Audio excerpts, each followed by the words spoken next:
She bought a one-way ticket to Alaska to meet the man who promised her forever. What she found behind that cabin door didn't just break her heart.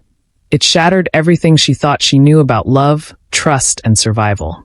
Aaliyah Brooks grew up believing invisible was safer than seen. On the south side of Atlanta, where cookouts happened on the same block as crime scene tape, she learned early that silence protected you better than screaming ever could. She was the middle child, too old for attention, too young for respect. Her mother Denise worked doubles as a nursing assistant, coming home smelling like antiseptic and exhaustion. Her father drifted through their lives like bad weather, loud, destructive, gone without warning. You couldn't depend on him for rent money, but you could depend on him to leave bruises on the walls and her mother's spirit. Marcus was different. Her older brother walked her to school every morning, bought her hot fries from the corner store with money he probably shouldn't have been carrying. He made her laugh when their father's voice shook the apartment. He told her she was smart, told her to keep her head in those library books, told her one day she'd leave this place behind and never look back. She was 14 when the police knocked on their door at 2 in the morning. Marcus had been shot outside a gas station on Old National Highway. Wrong place, wrong time, wrong people. That's what everyone said, like those 3 words could explain why her brother bled out on concrete before the ambulance arrived. Aaliyah didn't cry at the funeral. She stood silent in a dress that didn't fit right while her mother sobbed and her father got drunk in the parking lot. Something inside her went numb that day, like her body decided feeling that kind of pain once was enough for a lifetime. Her family didn't heal, they just kept moving. Mobility became their version of survival. They stopped talking about Marcus. His room stayed closed. His name became a weight nobody wanted to carry. Aaliyah buried her grief so deep she forgot where she'd hidden it, let it calcify into something hard and cold beneath her ribs. By 23, she'd moved to Birmingham for what she told herself was a fresh start. She found work as a pharmacy tech at a hospital near UAB, spent her days counting pills and pretending normalcy was the same thing as peace. Her life became a loop. Clock in, clock out, microwave dinner, scroll through social media until her eyes burned and sleep pulled her under. She lived in a studio apartment with beige walls and secondhand furniture, the kind of space that never felt like home because she never let it. She told herself she wasn't lonely.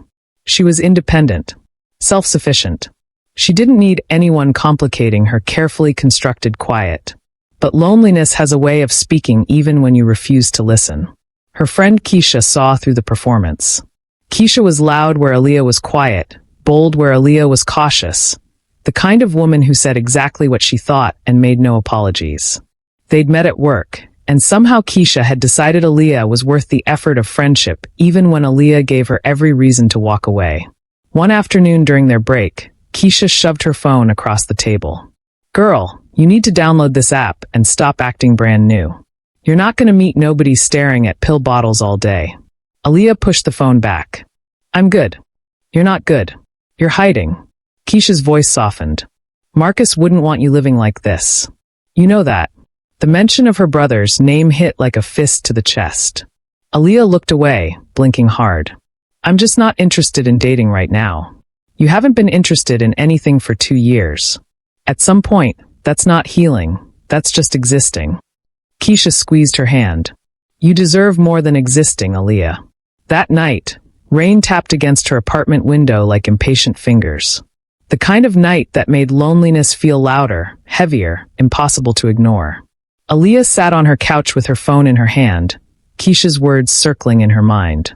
She thought about her empty apartment, her predictable routine, the way she'd built her entire life around avoiding risk. She downloaded the app. Her profile was simple. A photo with natural twist-out curls, light makeup, a smile she hadn't used in years. She didn't expect much. Most men on these apps wanted something quick, surface-level, forgettable. But she uploaded it anyway, told herself she was just testing the waters, that she could delete it tomorrow if nothing felt right. Within 24 hours, she had matches. Most of them were exactly what she expected. Generic compliments, transparent pickup lines, messages that felt copy-pasted. She was about to delete the app when one message made her pause. "You got the kind of smile that could thaw Alaska." She read it 3 times. It was corny, sure. But something about it felt different. Not forced, not thirsty. Just warm. Like whoever wrote it actually looked at her photo and saw something worth noticing. His name was Isaac Harris. 39 years old. Black man. Living in Fairbanks, Alaska.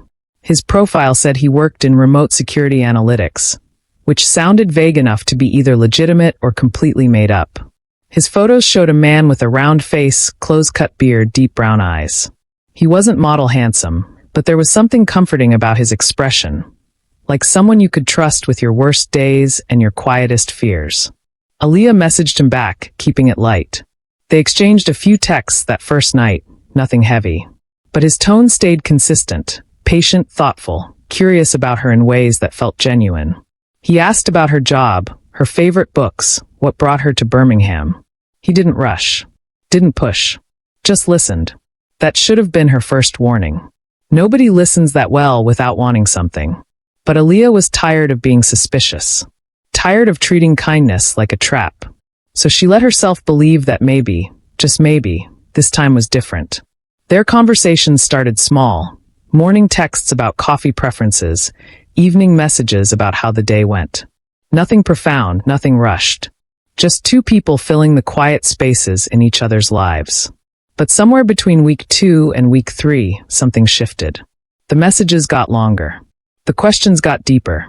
The space between responses felt heavier, like they were both waiting for the other person to pull away first. Isaac told her he'd left Detroit 6 years ago because staying felt like drowning.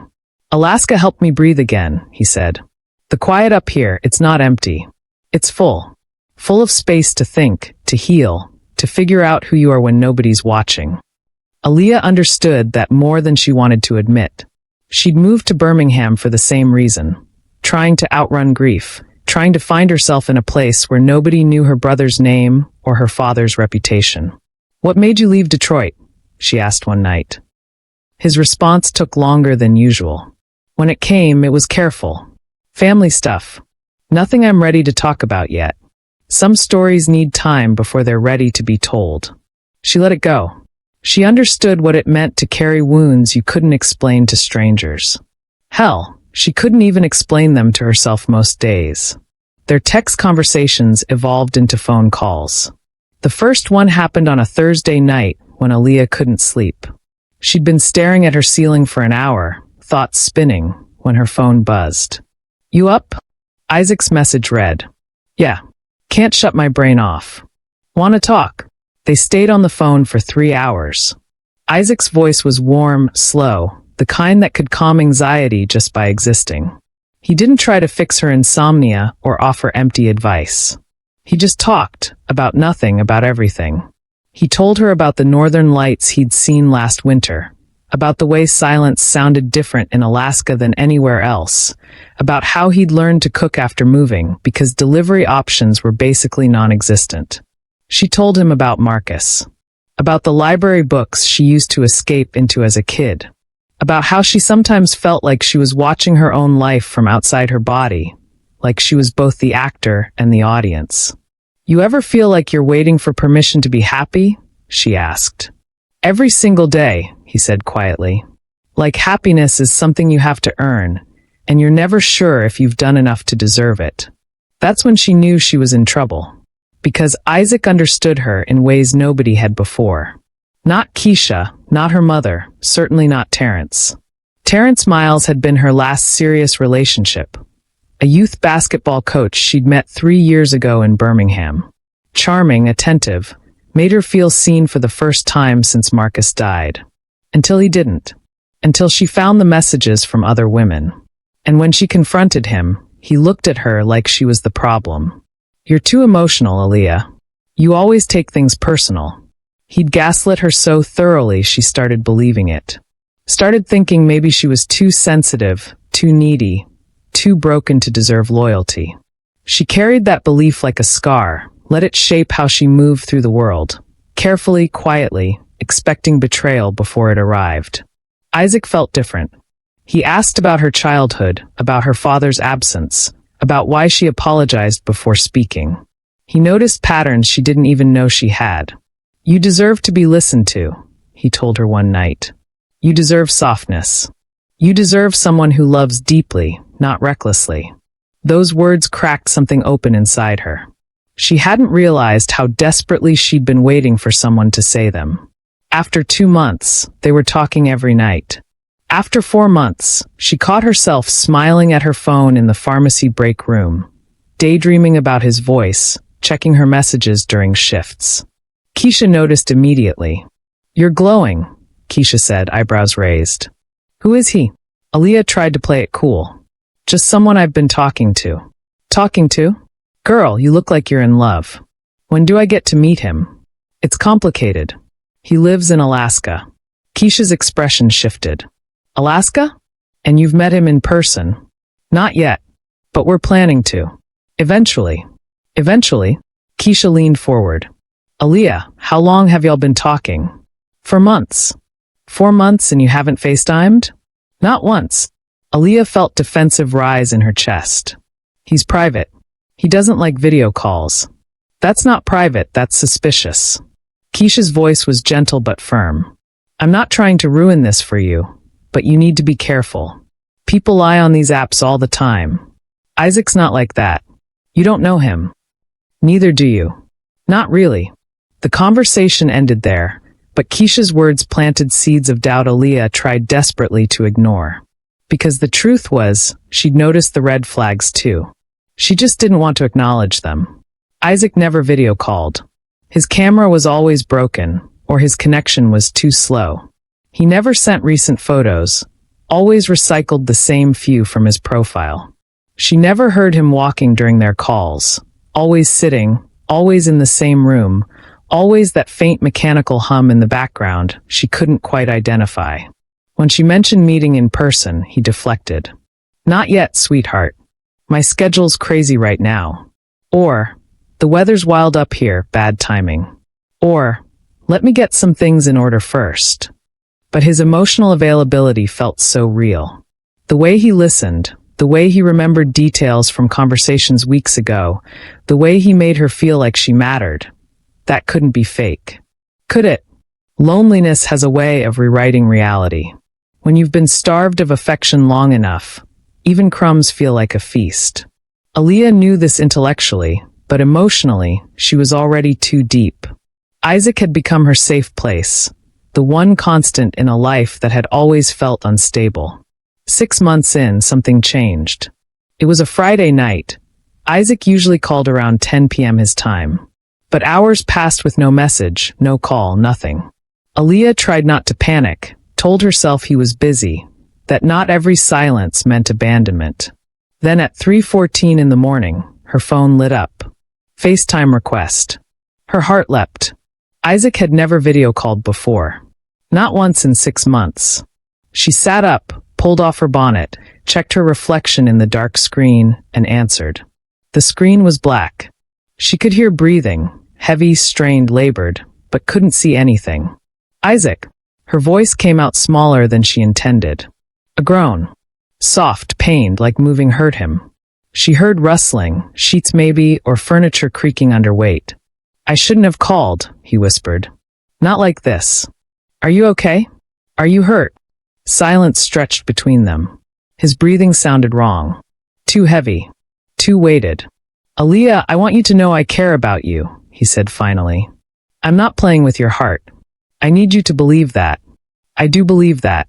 "No, you don't." His voice cracked. "Because if you knew, if you really knew, I wouldn't be scared to show you everything." "Show me what?" "Isaac, you're scaring me." The breathing got louder. Shakier. Then the call ended. Aaliyah stared at her phone, heart pounding. She called back immediately. No answer. She texted. No response. The silence felt suffocating. He didn't message until late the next afternoon. "Bad night. Sorry. I'll explain soon." He never did. But Aaliyah stayed. Because leaving would mean admitting Keisha was right. Leaving would mean facing the loneliness again. Leaving would mean accepting that maybe she didn't deserve the softness Isaac promised. So she told herself everyone had darkness they weren't ready to share. She told herself trust required patience. She told herself love meant waiting.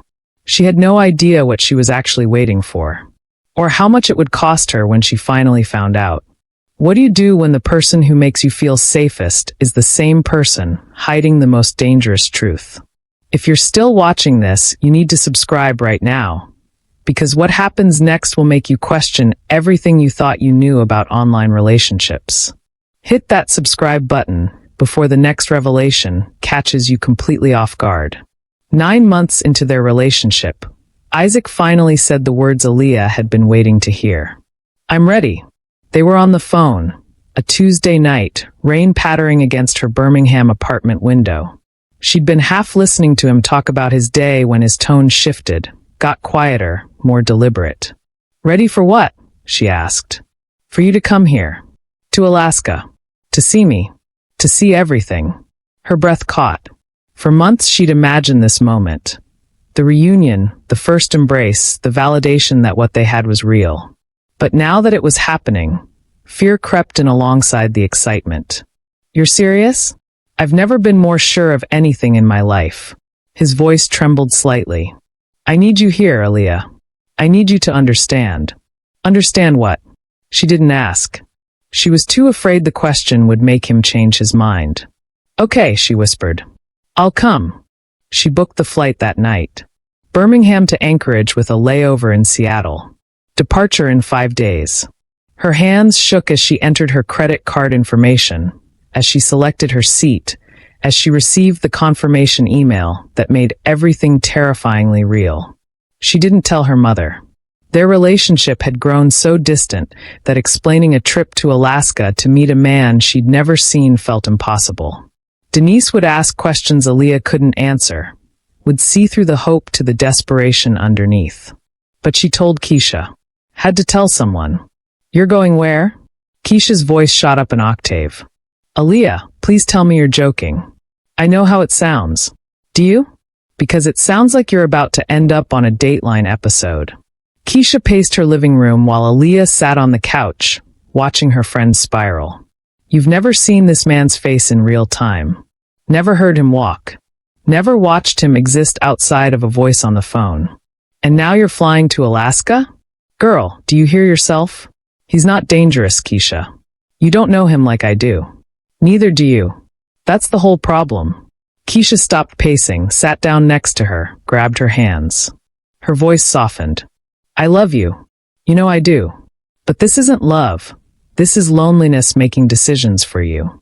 And loneliness doesn't keep you safe." Aaliyah pulled her hands away. "I need to do this. I need to know." "Know what? That he's real? That he loves you? That he's not some predator using emotional manipulation to lure women to the middle of nowhere?" Keisha's eyes filled with tears. "What if you get there and something's wrong? What if you need help and there's nobody around for miles? Then I'll handle it. I always do." "Aaliyah." "I'm going, Keisha. I need you to support me, not scare me." The conversation ended with tension neither of them knew how to resolve. Aaliyah left Keisha's apartment feeling more alone than before, but she didn't change her plans. Couldn't change them. Because turning back now would mean admitting she'd wasted 9 months on a fantasy.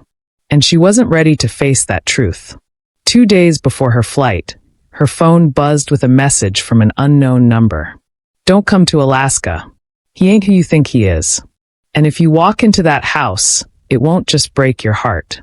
It'll break your life." Aaliyah stared at the screen, ice spreading through her chest. Her fingers hovered over the keyboard, mind racing. Who is this? An ex? A friend?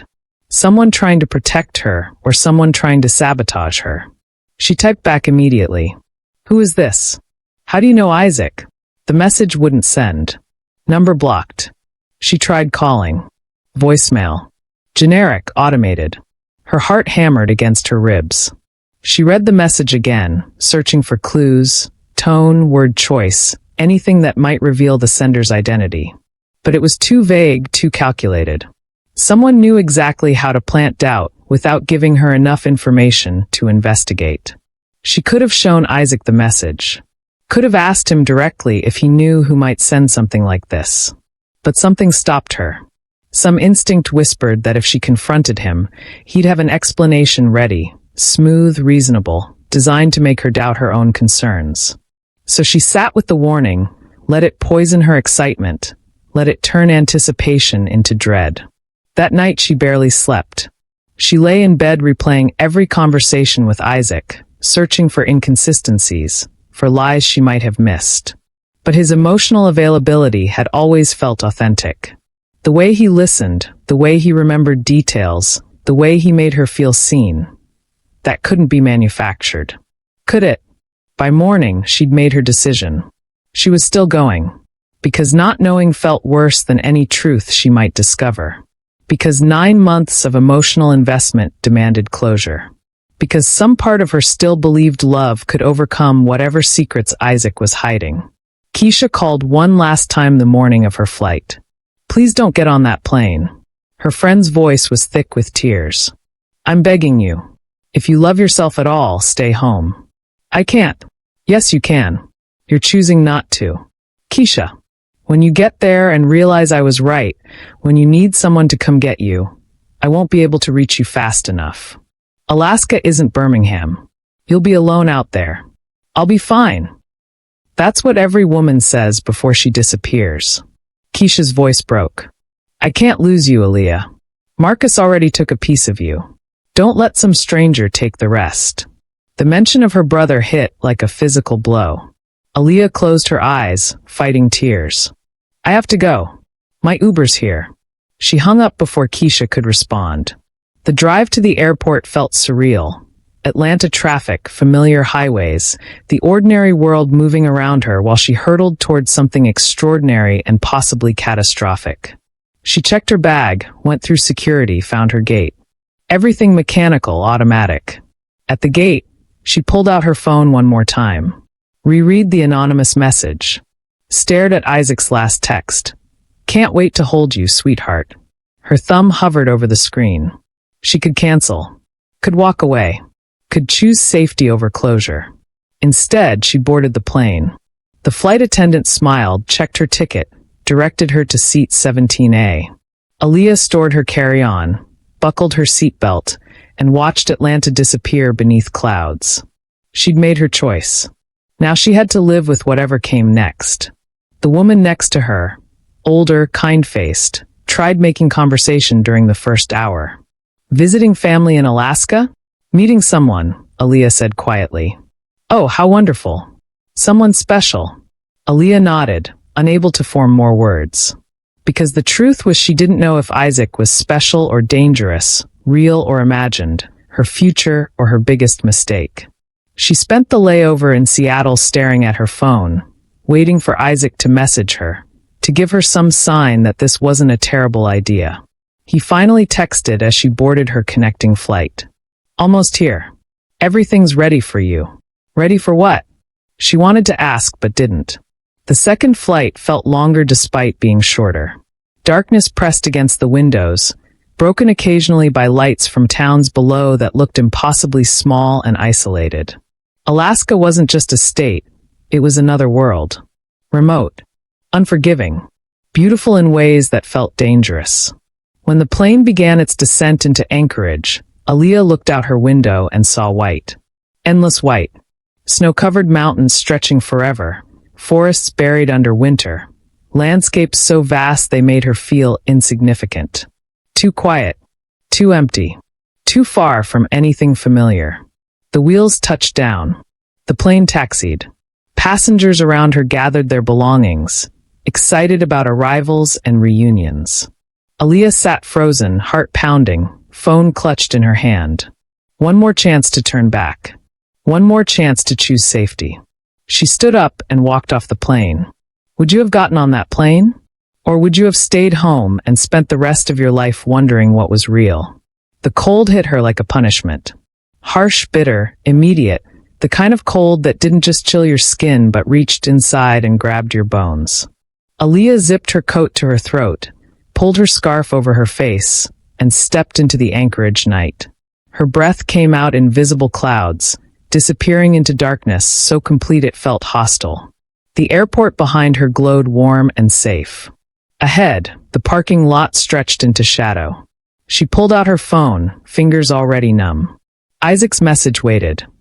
"Car service is outside. Black SUV. I'm getting things ready for you. See you soon." Car service.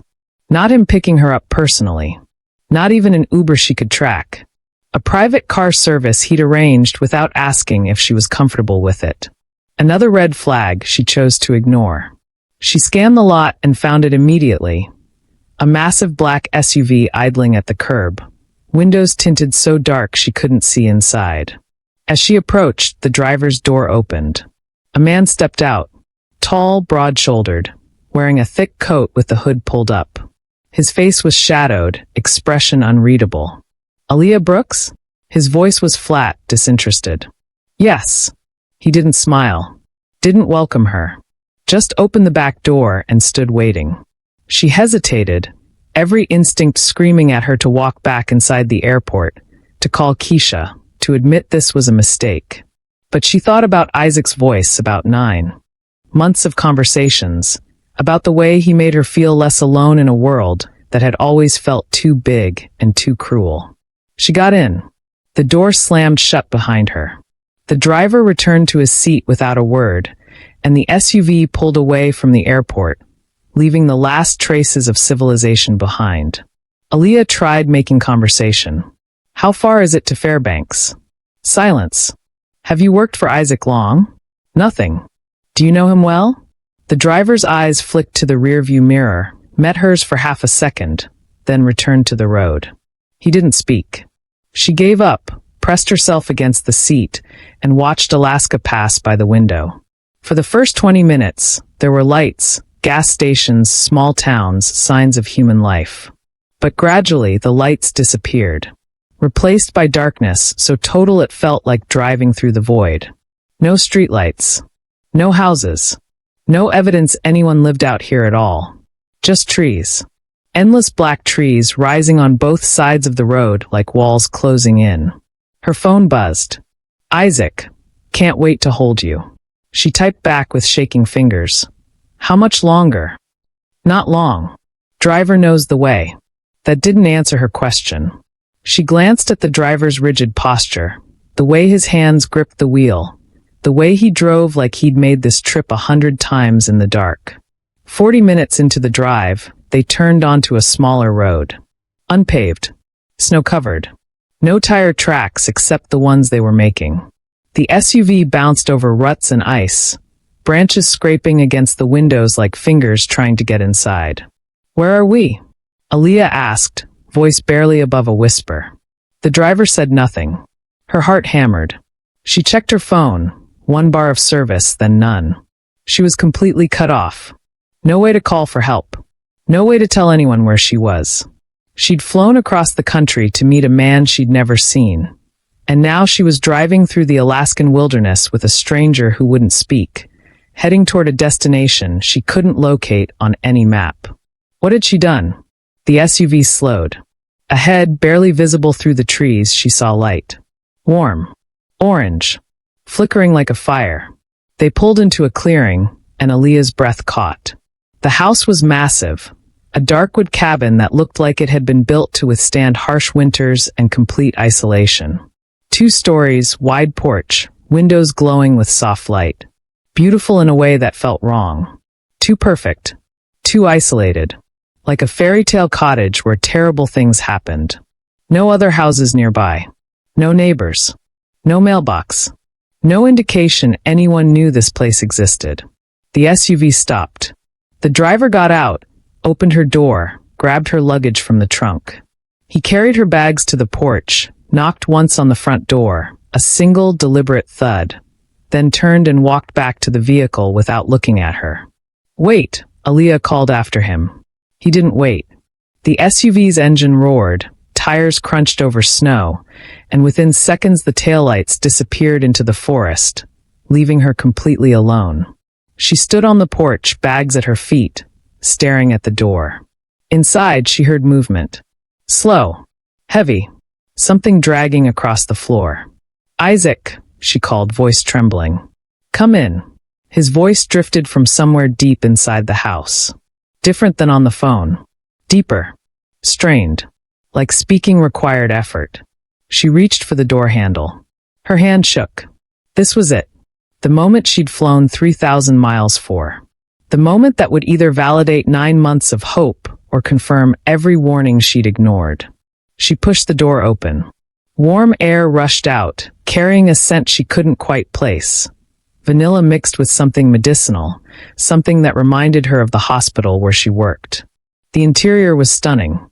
Hardwood floors polished to a shine. A stone fireplace crackling with real flames. Leather furniture. Soft lighting. Everything expensive, everything intentional. But the warmth felt oppressive. The air too thick. And underneath the beauty, something felt deeply, fundamentally wrong. "Isaac?" she called again, stepping inside. The door clicked shut behind her. "In here." His voice came from the back of the house. Down a hallway. Behind a closed door. She left her bags by the entrance and moved deeper inside. Her footsteps echoed. The house was too quiet. No television, no music, no sounds of normal life.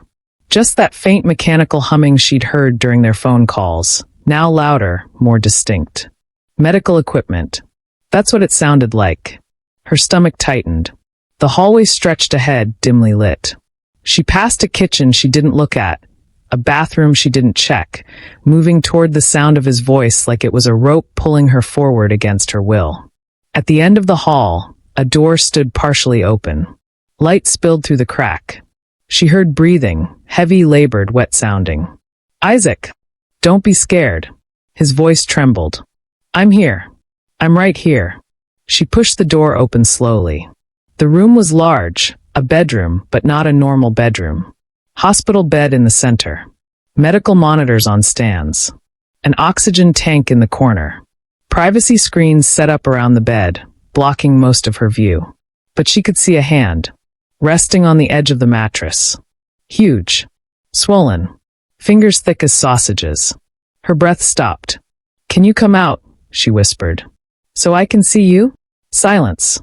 Then, "I need help moving." "Help from who?" Before he could answer, she heard footsteps behind her. Aaliyah spun around. A woman stood in the doorway. Tall.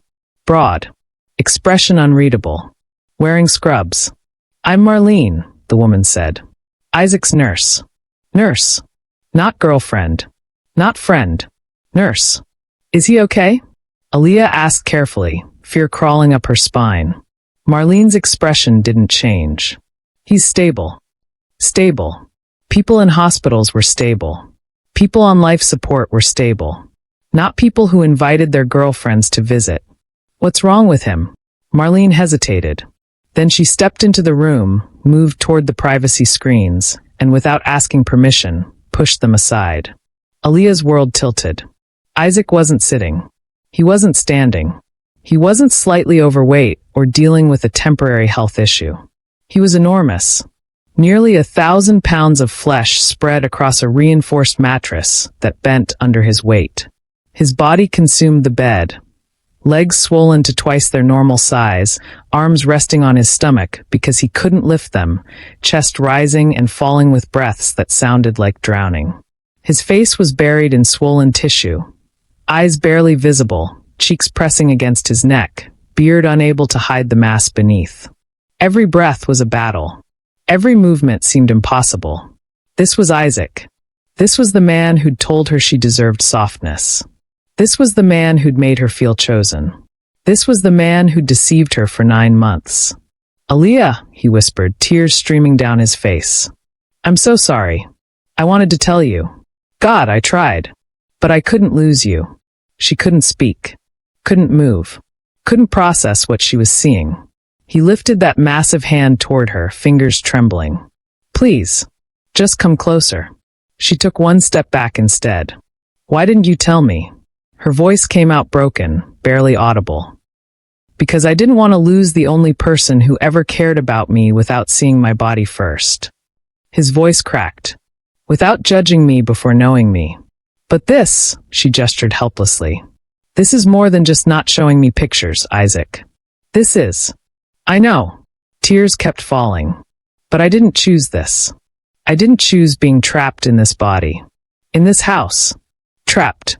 That word echoed in her mind like an alarm. She looked around the room more carefully now. The windows, they had locks on the outside, not the inside. The door behind her, a slide bolt on the hallway side, not the bedroom side. The cameras mounted in the corners, small and easy to miss, red lights blinking silently. "Marlene," Aaliyah whispered, backing toward the door. "Why are there cameras in here?" The nurse's professional mask cracked slightly. "Because Isaac can't be left alone. Not anymore." "Why not?" Marlene glanced at Isaac.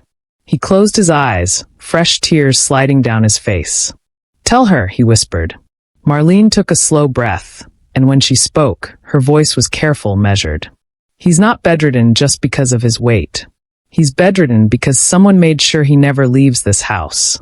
The room spun. "What are you saying?" "Isaac didn't bring you here just to meet him," Marlene said quietly. "He brought you here because he needs you to help him escape." Aaliyah's heart slammed against her ribs. Her mind raced, trying to make sense of words that felt impossible.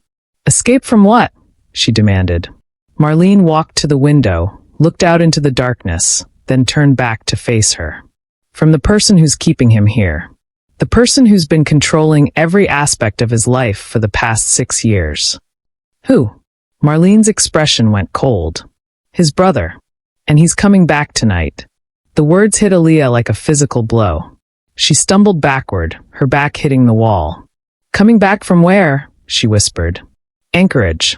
He drove into town 3 hours ago. He'll be here by midnight." Aaliyah checked her phone. 11:17 p.m. 43 minutes.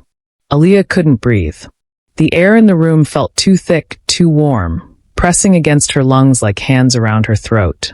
She stared at Isaac, at the man she'd talked to every night for 9 months, the man whose voice had become her refuge, the man she'd convinced herself she loved, and couldn't reconcile the person she'd imagined with the reality in front of her. The medical smell was stronger now that she understood its source. Antiseptic mixed with something sweet and rotting, like flesh struggling to heal. The machines hummed steadily. Oxygen concentrator, heart monitor, something else she couldn't identify. Equipment you'd find in an ICU, not a bedroom. Equipment that meant survival, not living. Isaac's chest rose and fell with effort, each breath audible and labored. His eyes, barely visible between swollen cheeks and heavy eyelids, were fixed on her, pleading silently for understanding she didn't know how to give.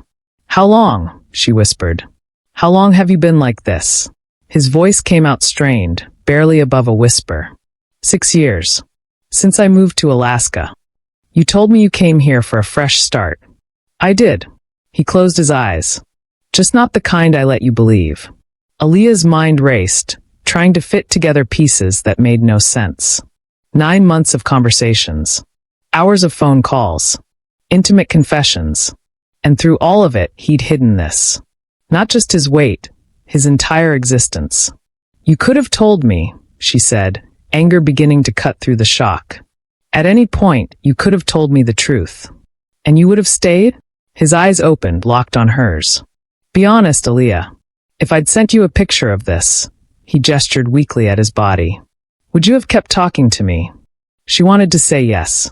Wanted to believe she was the kind of person who saw past physical appearance, who valued emotional connection above everything else. But standing in this room, staring at a man whose body had become his prison, she didn't know what she would have done. Her silence was answer enough. "That's what I thought." Fresh tears slid down his face. "Everyone leaves when they see me. My friends stopped visiting. My family stopped calling. Even the nurses, they treat me like a job, not a person. You were the first person in years who talked to me like I mattered. So you lied." "I omitted." His voice cracked. "There's a difference." "No, there's not. Not when the omission changes everything." Aaliyah's own tears started falling now, hot and furious. "I flew 3,000 miles, Isaac. I quit my guard down. I trusted you. And the whole time you were..." "Terrified," he interrupted. "I was terrified. Every single day, knowing you'd find out eventually. Knowing you'd look at me the way you're looking at me right now, like I'm a monster. I don't think you're a monster." Her voice softened despite her anger. "But I think you used me. You used my loneliness, my need to feel chosen, and you manipulated me into caring about someone who doesn't exist. I do exist. His hand moved slightly, fingers flexing. Everything I told you was real. My feelings, my fears, the way you made me feel less alone. That was all real. The only thing I hid was this. He gestured at his body again. This cage I'm trapped in. Marlene cleared her throat from the doorway, reminding Aaliyah she was still there, still watching. He's telling the truth about his feelings. I've worked here for 2 years. I've never seen him light up the way he does when you call. Aaliyah turned to the nurse. You knew. This whole time, you knew he was lying to me. I knew he was protecting himself, Marlene corrected. There's a difference. Everyone keeps saying that. There's a difference, there's a difference. Aaliyah's voice rose. But from where I'm standing, it all looks like betrayal. Isaac made a sound, half sob, half groan. You're right. You're completely right. I betrayed your trust because I was selfish. Because I wanted one person in my life who saw me as human before they saw me as this. He paused, struggling for air. But I need you to understand something. I didn't bring you here just to meet me. Then why? Aaliyah demanded. Why did you invite me to this house in the middle of nowhere? Why now, after 9 months? His expression shifted. The shame and desperation gave way to something else. Fear. Raw, undiluted fear. Because I'm running out of time, he whispered. The words hung in the air like smoke. Aaliyah felt her anger begin to crack, making room for something worse, dread. What does that mean? Isaac looked at Marlene. The nurse's jaw tightened. Tell her, Marlene said quietly. She needs to know what she walked into. Isaac's breathing quickened, the heart monitors beeping, accelerating. My brother, Elijah, he's the reason I'm like this. Not all of it, but most of it. He's been keeping me here, controlling what I eat, when I eat, who I see, where I go. You're saying your brother did this to you intentionally? Aaliyah's voice came out hollow. Not at first. At first, he was helping. I came to Alaska after our mother died, and I was depressed, gaining weight, struggling. Elijah said he'd take care of me, help me get healthy. Isaac's voice turned bitter. But help turned into control. Control turned into confinement. And confinement turned into this. Aaliyah shook her head, trying to process information that felt impossible. Why would he do that? Money, Marlene interjected. Isaac receives disability payments. Social security. Insurance. Elijah controls all of it. And if I lose the weight? Isaac added. If I get healthy enough to leave, to work, to live independently. The payments stop, Aaliyah finished, understanding flooding in like ice water. And he loses his income. Isaac nodded, exhausted from the conversation alone. He's been slow. WLY killing me for 6 years. Feeding me meals designed to keep me bedridden. Refusing to let me have surgery. Isolating me from anyone who might help. And I've been trapped here, too heavy to move, too weak to fight, watching my own body become the weapon he's using to destroy me. The horror of it settled over Aaliyah like a blanket of snow, cold, suffocating, impossible to shake off. This wasn't just deception. This wasn't just a man hiding his appearance. This was abuse. This was imprisonment. This was a crime happening in slow motion. Why didn't you call the police? She asked. With what phone? Isaac's laugh was bitter. Elijah monitors everything. The only reason I could talk to you is because Marlene brought me a burner phone and helped me hide it. But even that, he's getting suspicious. He's been checking the room more often, asking questions, threatening to fire her. Marlene nodded. He's paranoid, controlling, and dangerous when he feels like he's losing control. Aaliyah's mind spun. Every romantic notion she'd carried to Alaska evaporated, replaced by the stark reality of what she'd actually walked into. Not a love story, a horror story. And she was standing in the middle of it, 3,000 miles from home, with no car, no way to call for help, and no idea who she could trust. So what am I doing here? She asked quietly. If you're trapped, if your brother is monitoring everything, why risk bringing me into this? Isaac met her eyes, and in his gaze she saw desperation so complete it made her chest ache. Because you're the only person who cares about me enough to help me escape. Aaliyah's eyes swept the room again, this time seeing details she'd missed in the initial shock. The windows, all three of them, had heavy locks mounted on the outside frames. Not the inside where a person could easily unlock them. Outside, where only someone with a key could open them.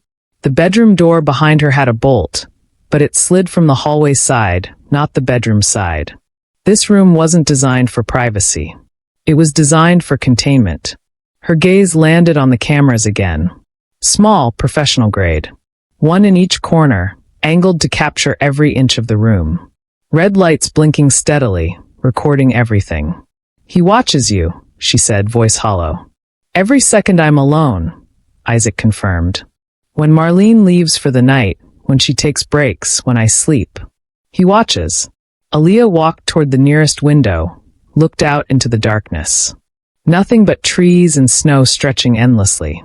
No neighboring lights. No roads except the one she'd arrived on. No escape routes visible. How far are we from town? 47 miles, Marlene answered. No cell service. No neighbors. The nearest house is 12 miles north. And your brother lives here too? He has a separate cabin about 200 yards west, Isaac said. But he comes here multiple times a day. Brings meals, checks vitals, makes sure I'm still. He trailed off. Still dependent, Marlene finished. Aaliyah turned back to face them, her analytical mind. The one she used at the pharmacy to catch prescription errors and dosage problems, clicking into gear. The car service. Your brother arranged that. Isaac nodded. He insisted. Said he wanted to make sure you arrived safely. He wanted to make sure I couldn't call anyone to come get me. That I'd be stranded here.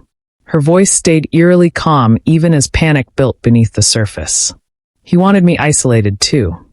Marlene's expression confirmed what Aaliyah already knew. This wasn't paranoia. This was strategy. Does he know I'm here? Aaliyah asked. He knows someone's visiting, Marlene said carefully. Isaac told him an old friend from Detroit was coming to stay a few days. Elijah wasn't happy about it, but Isaac convinced him it would look suspicious if he refused. Normal people have visitors. People who aren't being held prisoner have friends who check on them. But he doesn't know the real reason you're here, Isaac added, his breathing more labored now. He doesn't know I asked you to help me leave. Aaliyah laughed, a sharp, disbelieving sound. How exactly am I supposed to help you? I can't carry you. I don't have a car. I don't even know where we are. We have a plan, Marlene said, stepping closer. Her calm demeanor cracked slightly, revealing urgency underneath. We've been working on it for months, waiting for the right moment. Waiting for someone Elijah wouldn't immediately suspect. A woman, Aaliyah said, understanding dawning. He wouldn't see a woman as a threat. Exactly. Marlene pulled out her phone, checked the time. Her jaw tightened. But we're running out of time. Elijah left for Anchorage this afternoon to pick up supplies. He should have been back an hour ago. Should have been. Aaliyah's pulse quickened. His truck broke down 15 miles out, Marlene explained. He called. I heard him yelling at a tow company. That bought us maybe 2 hours. But he'll be back. He's always back. Isaac's hand trembled against the mattress. Marlene helped me save money. Little by little from the disability checks before Elijah took complete control. We have enough for an ambulance transport to Anchorage, then a medical flight to Seattle. From there, you'd help me get to a facility that specializes in extreme weight loss cases. Somewhere Elijah can't find me. Why me? Aaliyah demanded. Why not Marlene? Why not call the police yourself? Because I can't leave Alaska without someone who'll claim responsibility for my care, Isaac said. Someone who'll sign documents, make medical decisions if something goes wrong during transport. Marlene can't do that. She's just the nurse. Elijah is my current legal guardian, but if you sign papers saying you're taking over my care as your what? Aaliyah's voice rose. Girlfriend? Partner? Some woman you lied to for 9 months. As someone who cares enough to save my life, Isaac whispered. Please, Aaliyah. I know I don't deserve your help. I know I manipulated you, used your loneliness, made you believe in something that wasn't entirely real. But this, his voice broke. This is real. My brother is killing me. Slowly. And if you leave me here, I'll die in this bed within a year. Aaliyah's mind reeled. She wanted to scream, to run, to call Keisha and hear her friends say, "I told you so," just so she could feel something other than this crushing weight of impossible choices. She'd come here looking for love and found a prison. She'd come here looking for answers and found only more questions. "What happens when your brother gets here?" she asked quietly. "What happens if he finds out what we're planning?" Marlene and Isaac exchanged a look, one that spoke of shared fear, shared secrets. "He won't let you leave," Marlene said finally. "Once he realizes you're not just a friend, once he understands you might actually be able to help Isaac escape, he'll keep me here too." Aaliyah finished the thought, ice spreading through her veins. "He's not violent," Isaac said quickly. "Not physically. But he's smart. Calculating. He'll convince you that I'm delusional, that I'm making up stories, that he's the hero taking care of his disabled brother. And he's very, very good at making people believe him." "How do I know you're not the one lying?" Aaliyah challenged. "How do I know this isn't just another manipulation? Maybe your brother is actually helping you, and you're the one." "Look at the locks," Marlene interrupted, her voice sharp. "Look at the cameras. Look at the way this room is set up. Does this look like care to you? Or does it look like captivity?" Aaliyah looked. Really looked. At the reinforced bed frame bolted to the floor. At the medical equipment that could sustain life but not improve it. At the windows designed to keep someone in, not to let light in. At Isaac's body, massive, immobile, trapped. At the tears streaming down his face. "I'm begging you," he whispered. "You don't have to love me. You don't even have to forgive me. But please, please don't leave me here to die." Before Aaliyah could respond, she heard something that made her blood turn to ice. A vehicle. Engine growling. Tires crunching over snow. Getting closer. Marlene's face went white. "He's back." Isaac's breathing accelerated, the heart monitor beeping faster. "He's not supposed to be back yet." "The truck," he said. "He lied," Marlene said, moving toward the window. She peeked through the curtain, then spun back to face them. "His truck is fine. He was testing us. Seeing what we'd do if we thought we had time." Aaliyah's heart hammered against her ribs. "What do we do?" "You act normal," Marlene commanded, her professional mask snapping back into place. "You're Isaac's old friend from Detroit. You came to visit. You're staying in the guest room. Nothing more. And if he doesn't believe that?" Marlene's expression went cold. "Then we're all in trouble." The engine cut off. A truck door slammed. Footsteps crunched through snow, approaching the house. Isaac grabbed Aaliyah's hand, his grip weak but desperate. "I'm sorry. I'm so sorry I brought you into this. But please, just for tonight, play along. Act like everything's normal. Tomorrow we'll figure out a way to get you out of here safely." "What about you?" Aaliyah whispered, his eyes filled with resignation. "I've been trapped for 6 years. One more day won't kill me." The front door opened. Heavy footsteps echoed through the house. Getting closer. Marlene positioned herself next to Isaac's bed, adjusting monitors, playing the role of dutiful nurse. She nodded at Aaliyah. "Smile. Act happy to be here." Aaliyah's throat tightened. Every instinct screamed at her to run, but there was nowhere to go. No car. No phone service. 47 miles from civilization in the Alaskan wilderness. She was as trapped as Isaac. The bedroom door swung open. A man filled the doorway. Tall, well over 6 feet. Broad-shouldered, powerfully built. He wore a thick winter coat dusted with snow, work boots that left wet prints on the hardwood. His face was hard, weathered, with sharp eyes that swept the room and landed on Aaliyah with an intensity that made her skin crawl. He smiled, but it didn't reach his eyes. "You must be Aaliyah," he said, his voice smooth and warm in a way that felt practiced. "I'm Elijah, Isaac's brother. Welcome to Alaska." He stepped into the room, and Aaliyah noticed something that made her stomach drop. In his right hand, he carried a duffel bag. Heavy, the kind that could hold tools. Or restraints? He set it down slowly, deliberately, never breaking eye contact with her. I hope my brother's been treating you well, Elijah said, still smiling. We don't get many visitors out here. In fact, his smile widened. You're the first one in 6 years. If someone's kindness feels like a cage, how long before you realize the door was locked from the outside all along? Drop a comment right now and tell me, would you have trusted Isaac enough to help him? Or would you have run the second you saw what he'd been hiding? Your answer might surprise you. And if you're still watching this, you need to subscribe immediately, because what Elijah does next will make you question everything you thought you knew about loyalty, love, and survival. Hit that button before it's too late. Elijah didn't leave the room. He stood there, massive and imposing, his presence sucking the oxygen out of the air. His eyes moved slowly from Aaliyah to Marlene to Isaac, calculating, measuring, searching for deception. So, he said, his voice deceptively casual. Detroit, huh? How do you two know each other? Aaliyah's mouth went dry. She hadn't prepared a story. Hadn't thought through the details. Isaac caught her eye, gave the slightest nod. We worked together, Aaliyah said, forcing her voice to stay steady. Years ago. Before he moved here. Worked together doing what? Her mind raced. Customer service. Call center downtown. Elijah's smile didn't waver, but something shifted in his eyes. Funny. Isaac never mentioned working at a call center.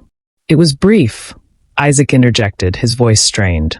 Just a few months before I left Detroit. Right after Mom died.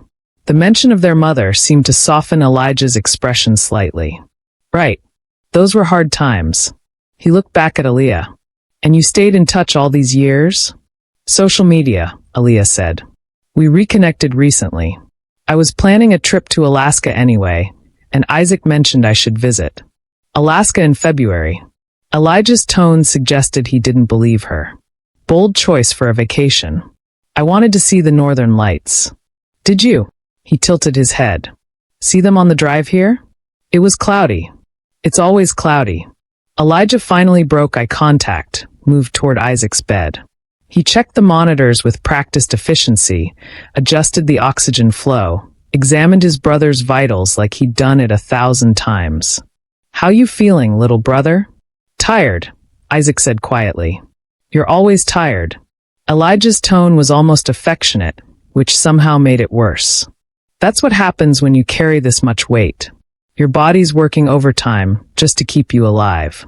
The way he said it, clinical matter of fact, made Aaliyah's skin crawl. Like Isaac's condition was inevitable. Like there was no possibility of change. Marlene, Elijah said, not looking at the nurse.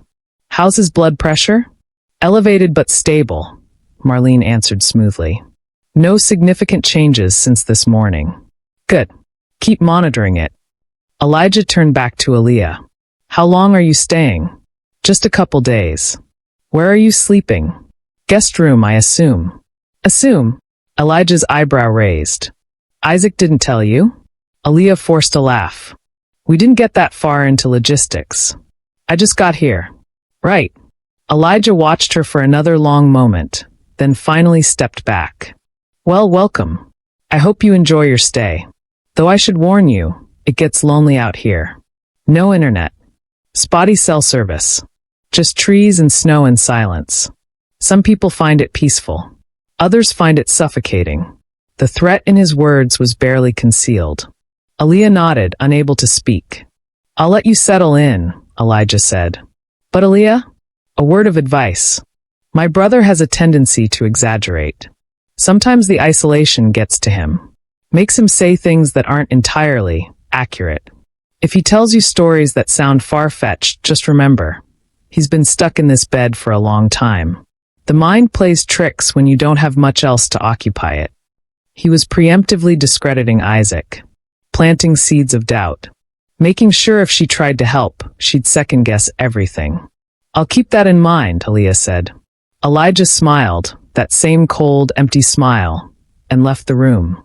His footsteps echoed down the hallway, then faded as he exited the house. Through the window, Aaliyah watched him walk toward a smaller cabin barely visible through the trees. Lights flicked on inside. He was close. Too close. The moment the door shut, Isaac released a breath that sounded like he'd been holding it for hours. He knows, Marlene whispered. He suspects something. He always suspects something, Isaac said weakly. But he doesn't know for sure. Not yet. Aaliyah turned to face them, anger and fear warring inside her. You need to tell me everything. Right now. No more half-truths, no more omissions. If I'm going to be stuck in this nightmare, I deserve to know exactly what I'm dealing with. Isaac closed his eyes, and when he spoke, his voice carried the weight of years of suffering. Elijah has always been controlling. Even when we were kids in Detroit. Our father left when I was 5, and Mom worked 3 jobs to keep us fed. Elijah stepped into this father role, but it wasn't protective. It was possessive. He decided what I ate, who I talked to, where I went, Isaac continued. When I started gaining weight in middle school, just normal kid stuff, he made it worse. Would bring home fast food, encourage me to eat when I was upset, use food as comfort and control. By high school, I was over 300 pounds. By 20, I was pushing 500.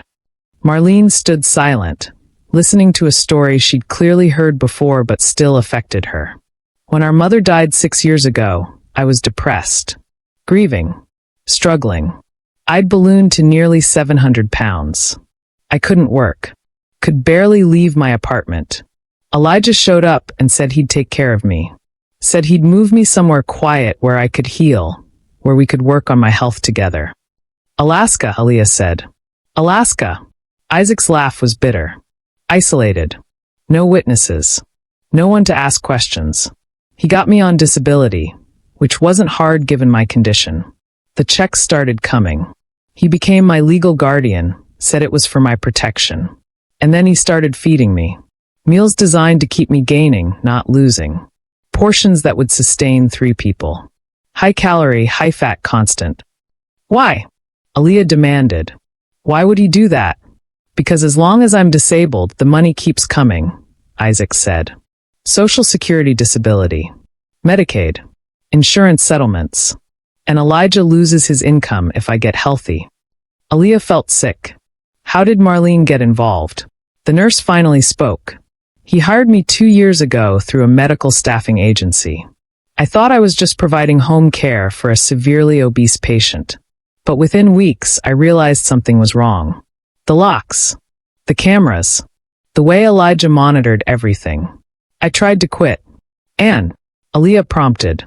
He threatened to report me to the state board, said I'd been stealing medications, that I'd neglected Isaac's care. All lies, but with his documentation and my word against his, I'd lose my license. Marlene's jaw tightened. So I stayed. But I started helping Isaac in secret. Bringing him a phone. Helping him save money from the small cash allowances Elijah gave him. Planning an escape. Why didn't you just call the police? Aaliyah asked. And tell them what? Marlene countered. That a man is taking care of his disabled brother? That he's feeding him too much? Adult Protective Services would investigate, maybe, but Elijah has documentation showing he provides excellent care. Medical records. Therapy notes. A clean house. They'd see a devoted brother, not a captor. It's a perfect crime, Isaac said quietly. Slow murder disguised as caregiving. And no one would ever believe me, because I'm the one who's eating the food. I'm the one who got this big. Everyone would just say I did it to myself. The hopelessness in his voice broke something inside Aaliyah. She thought about her own life, the way she'd blamed herself for Terrence's cheating, the way she'd internalized her father's absence as evidence of her unworthiness, the way victims always found ways to make abuse their fault. I believe you, she said quietly. Isaac's eyes filled with tears. You do? I believe you. Aaliyah looked at Marlene. What's the plan? Marlene moved quickly, pulling Aaliyah into the hallway and closing Isaac's door behind them. Her professional composure had cracked completely, replaced by urgency that bordered on panic. We have maybe 12 hours, Marlene whispered. Elijah sleeps light, but he usually doesn't check on Isaac between midnight and 6 a.m. unless the monitors alert him. That's our window. Window for what exactly? Aaliyah kept her voice low, hyper-aware that Elijah was only 200 yards away, possibly watching through cameras she hadn't even noticed yet. There's a medical transport company in Fairbanks. They handle bariatric patients, people Isaac's size. I contacted them 3 weeks ago using a burner phone. They can have an ambulance here by 7 a.m. if we call tonight. From there, they'll take him to Fairbanks Airport where a medical charter is already on standby to fly him to Seattle.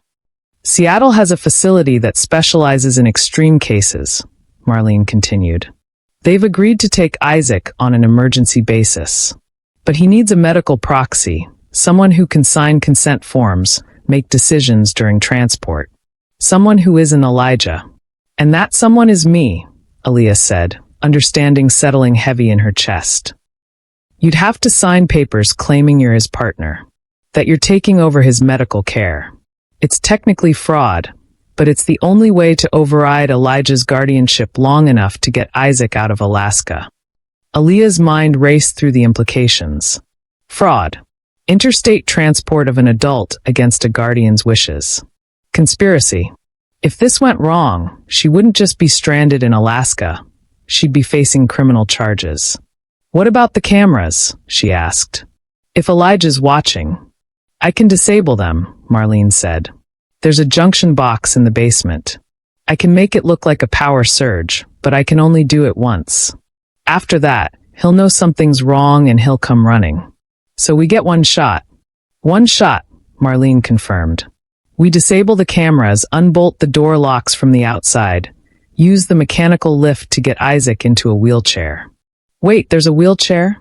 A bariatric one. Holds up to 1,200 pounds. It's in the storage room. Elijah keeps it there in case of emergency evacuation. Marlene's expression darkened. Though he's never actually used it. I don't think he ever plans to. How do we move him from the bed to the chair? There's a ceiling lift system. I can operate it, but I'll need your help guiding him. It'll take both of us. Aaliyah tried to imagine the logistics, moving a 1,000-pound man in the middle of the night, silently, while his captors slept 200 yards away. It sounded impossible. What happens when Elijah wakes up and realizes Isaac's gone? By then we'll be long gone, Marlene said. The transport company knows the situation. They'll have security. Local police will be notified. Once Isaac's out of this house, Elijah loses his power. You hope. I have to hope, Marlene's voice cracked. Because if we don't try, Isaac dies here. I've watched him deteriorate for 2 years. His heart can't take much more. His organs are failing. He's got maybe a year left, probably less. Aaliyah leaned against the wall, trying to process everything. 24 hours ago, she'd been in Birmingham, excited and nervous about meeting Isaac. Now she was standing in a hallway in rural Alaska, planning to smuggle a 1,000-pound man away from his abusive brother in the middle of the night. Why me? She asked again. Why did Isaac choose me specifically? Marlene's expression softened. Because you're the only person who's cared about him in 6 years. The only one who talked to him like he was human, not a burden or a meal ticket. He needed someone who'd see past his body to the person trapped inside. So he manipulated me. He loved you, Marlene corrected gently. Maybe he lied about what he looked like, but his feelings were real. I watched him come alive during your conversations. Watched him smile for the first time in months. You gave him hope, Aaliyah. And hope is what kept him alive long enough to plan this escape. Aaliyah felt tears burning behind her eyes. She didn't know how to reconcile her anger at being deceived with her empathy for Isaac's suffering. Both truths existed simultaneously, equally valid, equally painful. Before she could respond, her pocket buzzed. She pulled out her phone, one bar of service flickering. A text from Keisha. Please tell me you're okay. I'm losing my mind. Aaliyah stared at the message, torn between responding and maintaining operational security. If Elijah was monitoring signals somehow, any communication could tip him off. She pocketed the phone without answering. We need to move, Marlene said, checking her watch. It's almost 1 a.m. I'll show you the equipment, walk you through the plan. But there's something else you need to know. What? Marlene's expression went dark. I called 911 2 hours ago, while Elijah was still in Anchorage. I told them there was a vulnerable adult being held against his will at this address. Told them to bring police, an ambulance, and adult protective services. Aaliyah's eyes widened. You what? I walked half a mile down the road where there's cell service. Made the call. Walked back. Elijah never knew I left. So the police are coming? They should be here by morning. But we can't wait that long. If Elijah suspects we called authorities, he'll move Isaac somewhere we can't find him. Or worse. Marlene's voice dropped. We execute our plan at 5:30. The police arrive around 7. By then, Isaac will already be in that ambulance, on his way to Fairbanks. Elijah won't be able to stop us. And what about you?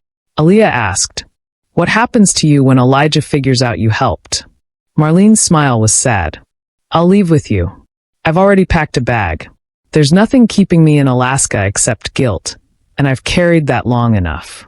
They moved through the house quietly, Marlene pointing out cameras Aaliyah hadn't noticed.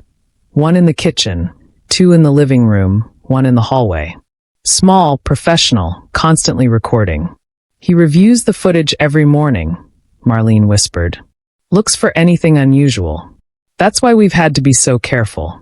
1 wrong move, 1 suspicious conversation, and he'd know. In the storage room, Marlene showed her the wheelchair, massive, reinforced, with handles and straps designed for moving bariatric patients safely. The ceiling lift system snaked along a track from the storage room to Isaac's bedroom, installed by Elijah himself under the guise of emergency preparedness. Ironic, Marlene said. He installed the very equipment we're going to use to free Isaac. Back in the hallway, Marlene pulled out a worn notebook. I've been documenting everything. Isaac's meals, his medical decline, Elijah's threats. If this goes to trial, we'll need evidence. You think it will? I think Elijah won't let his income walk away without a fight. A sound made them both freeze, a door opening. Heavy footsteps on wood. Elijah's cabin door. Marlene grabbed Aaliyah's arm, pulled her into the guest bedroom, shut the door quietly. Through the window, they watched Elijah's silhouette cross the yard toward the main house. He was carrying something. A toolbox. He's checking the cameras, Marlene breathed. He does this sometimes when he suspects something. They waited, barely breathing, as the front door opened. Footsteps moved through the house. Aaliyah heard him in the living room, heard the quiet beep of equipment being accessed, heard him muttering to himself. Minutes passed like hours. Finally, the front door closed again. Footsteps retreated. Through the window, they watched Elijah return to his cabin.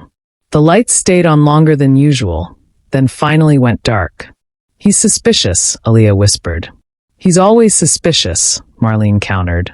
But he doesn't know anything for sure. We just need to be more careful. They returned to Isaac's room. He was awake, eyes wide with fear. I heard him, Isaac said. He was checking something. The cameras, Marlene confirmed. But they didn't show anything unusual. You've been in bed. I've been doing my job. Aaliyah's been in the guest room. Everything looks normal. For now, Isaac said. His breathing was labored, the stress clearly affecting him. But he knows something's wrong. He always knows. Aaliyah sat on the edge of his bed, careful not to disturb the medical equipment. Isaac, we're going to get you out of here. I promise. You shouldn't make promises you can't keep, he whispered.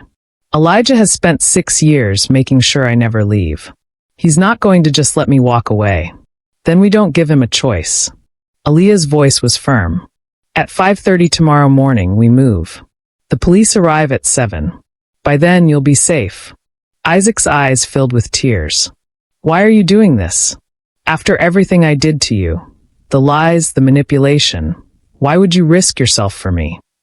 Aaliyah thought about Marcus, shot outside a gas station when she was 14.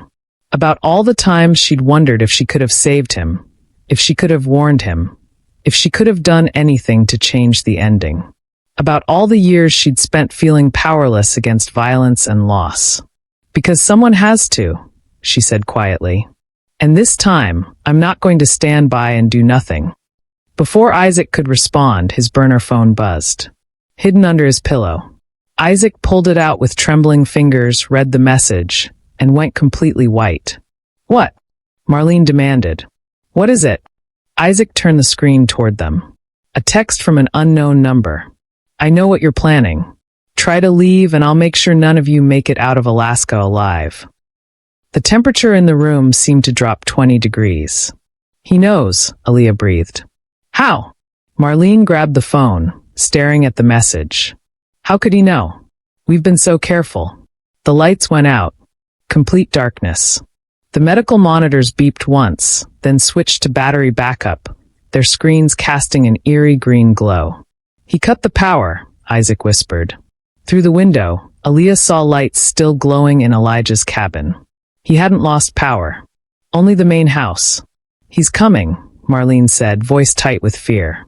"We need to execute the plan now. Right now." "We're not ready," Aaliyah started. "We're out of time." A sound cut through the darkness. Engine starting. Vehicle approaching. But not from Elijah's cabin. From the road. Headlights swept through the trees, growing brighter. Multiple vehicles. Moving fast. "That's not Elijah," Marlene whispered, moving to the window. Red and blue lights flashed through the darkness. Sirens wailed, growing louder.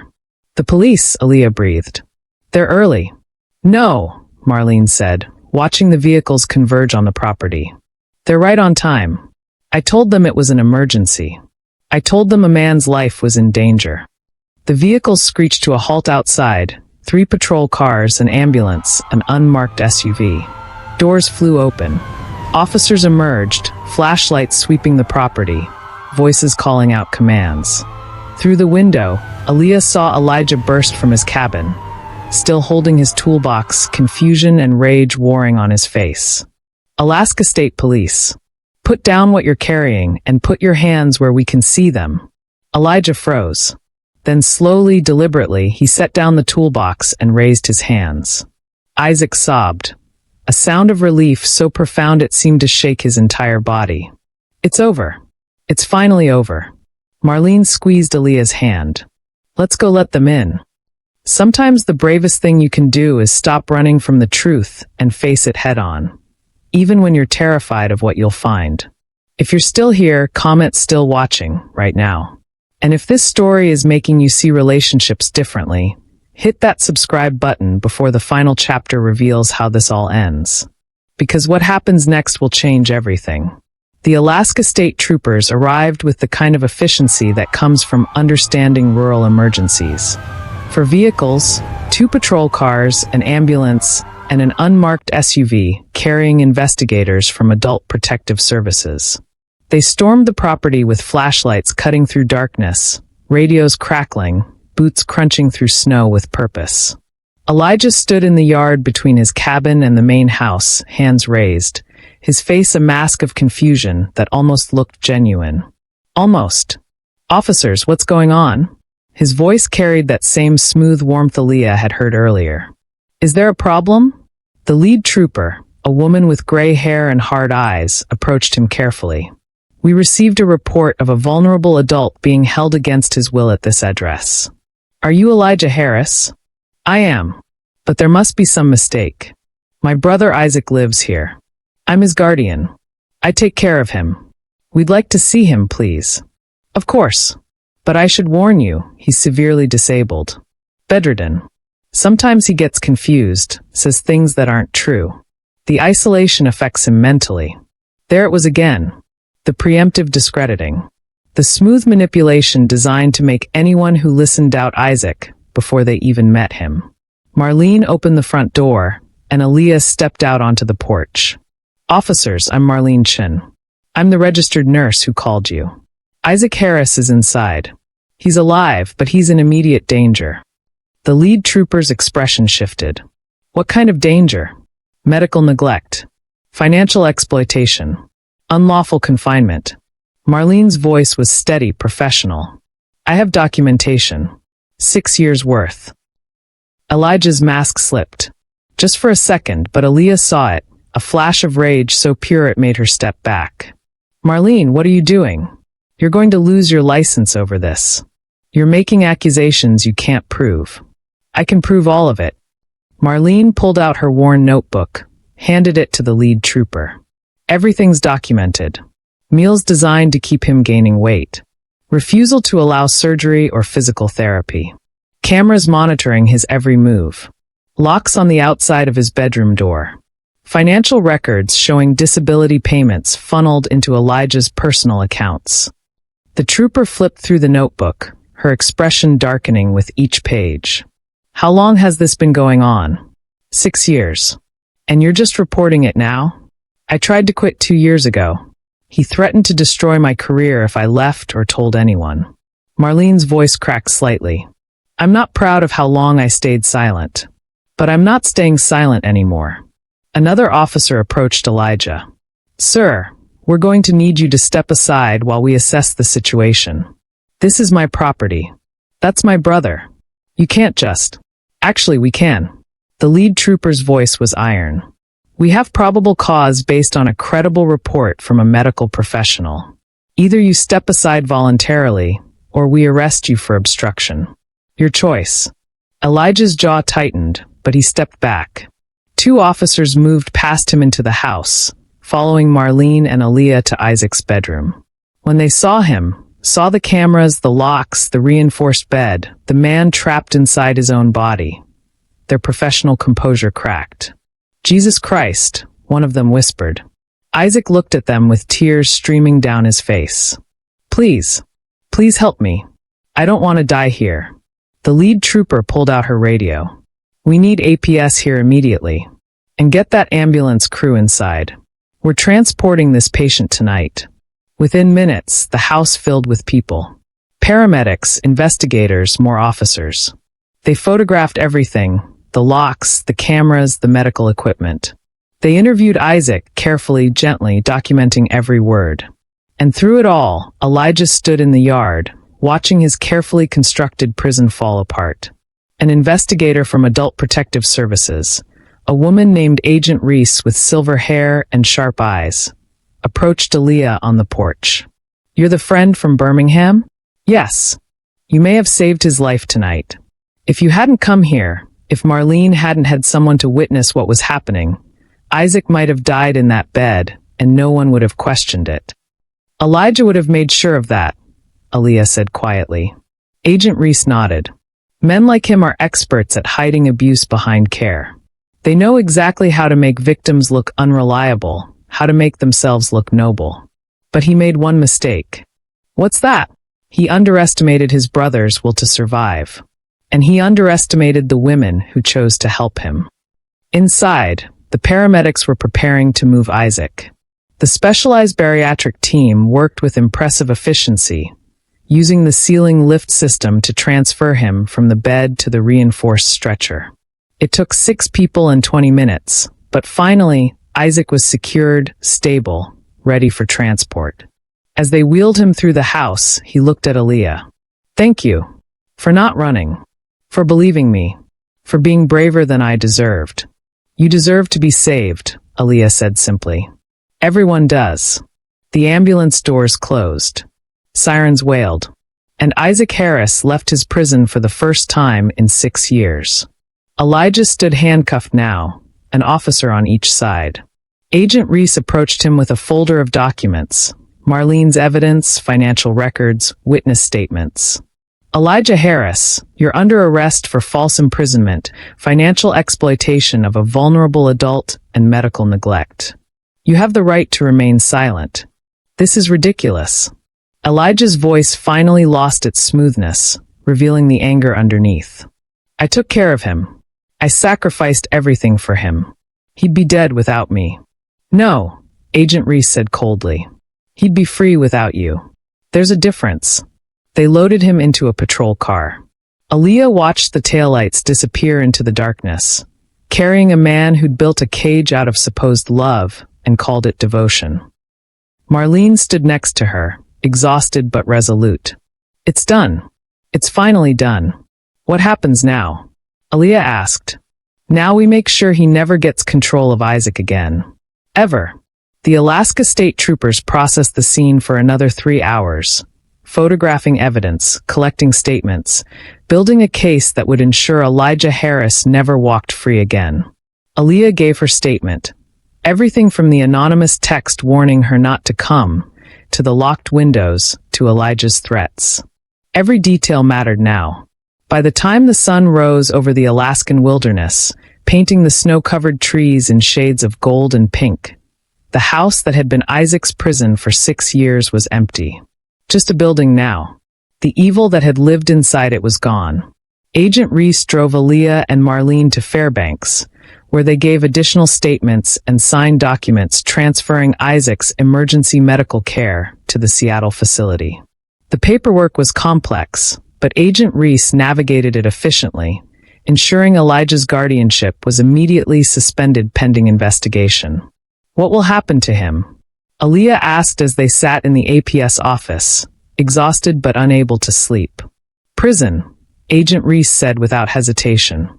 With the evidence Marlene documented and your eyewitness testimony, we have him on multiple felony counts. False imprisonment carries up to 5 years. Financial exploitation of a vulnerable adult carries up to 10. Medical neglect, another 5 to 10. And that's just Alaska charges. The FBI is looking at federal charges for wire fraud and Medicaid fraud. He's looking at 20 years minimum, possibly more. Good, Marlene said quietly.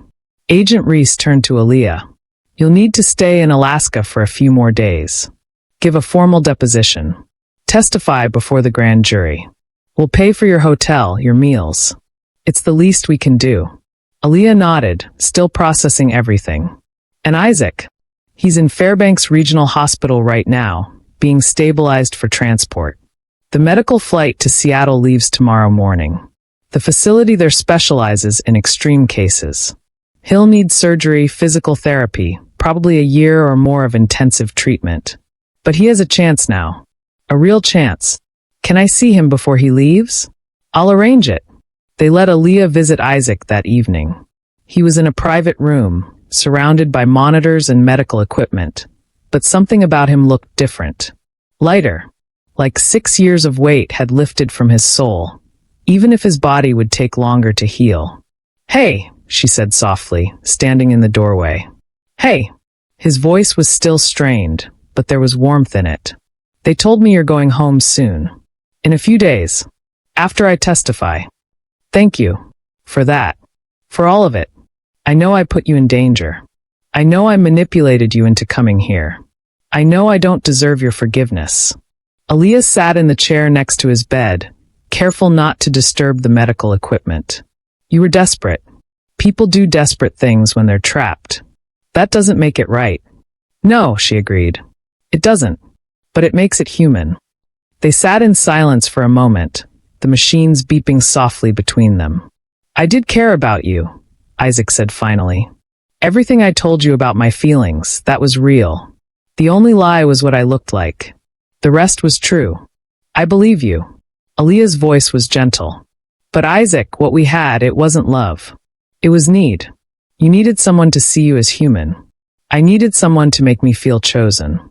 Those are valid needs, but they're not the same as love. I know. Tears slid down his face. But it felt like love at the time.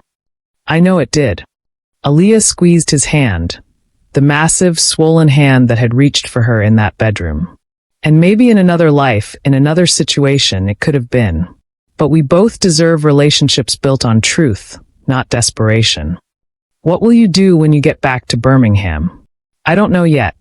Figure out who I am when I'm not trying to save people or be saved by them. She smiled sadly. Maybe that's the lesson in all this. Sometimes the person you need to rescue is yourself. Isaac nodded slowly. Will you ever think about me? After you leave, I'll think about you every time I choose honesty over comfort. Every time I listen to my instincts instead of my loneliness. Every time I remember that love without boundaries becomes self-betrayal. She stood up, leaned over, and kissed his forehead. Take care of yourself, Isaac. Really take care. Not for me, not for anyone else. For you. I will. I promise.